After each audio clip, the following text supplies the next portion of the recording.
40 गावात डोंगरी नदीला पूर आल्याचं पाहायला मिळते। पुरामध्ये अनेक भाविक अडकलेले आहेत। जळगावच्या 40गाव तालुक्यातील पाटणा देवी परिसरात मुसळधार पाऊस कोसळतोय आणि या मुसळधार पावसामुळे डोंगरी नदीला मोठा पूर आलाय।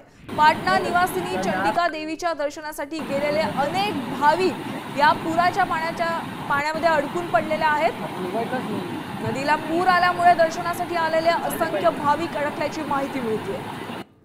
दोन नदीच्या मध्यभागी अनेक भाविक अडकल्याचं या दृश्यांच्या माध्यमातून पाहायला मिळते। पाटणा परिसरात मुसळधार पाऊस सुरू आहे आणि त्यामुळे नदीच्या पाणी पातळीत मोठी वाढ झालेली आहे। त्यामुळे डोंगरी नदीला पूर आलाय। या संदर्भात आपल्याला अधिकची माहिती देत आहे संजय महाजन। संजय, या पुराच्या पाण्यामध्ये किती भाविक अडकलेले आहेत? आज 40गाव तालुक्याच्या या ठिकाणी मोठ्या प्रमाणात पाऊस झाला आहे आणि त्या ठिकाणी नदीला पूर आला। पाटणा देवी म्हणून एक जंगल एरियामध्ये देवीचं स्थान आहे। त्या देवीचं स्थान ठिकाणी फार मोठ्या प्रमाणात शनिवारी रविवारी भाविक या ठिकाणी येत असतात। त्या ठिकाणी भाविक आता पाऊस इतक्या जोरात झाला तर नदीला पूर आल्यामुळे भाविक या ठिकाणी अडकलेले आहेत।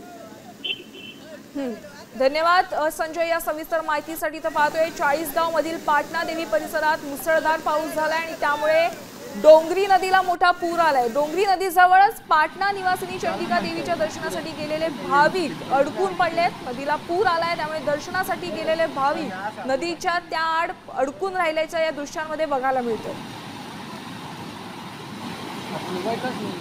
एक मोठी बातमी पाहतोय जळगावच्या 40गाव मधील पाटणा देवी परिसरात मुसळधार पाऊस कोसळतोय आणि त्यामुळेच डोंगरी नदीला मोठा पूर आल्याने पुराच्या प्रवाहात काही भाविक अडकल्याची माहिती मिळते।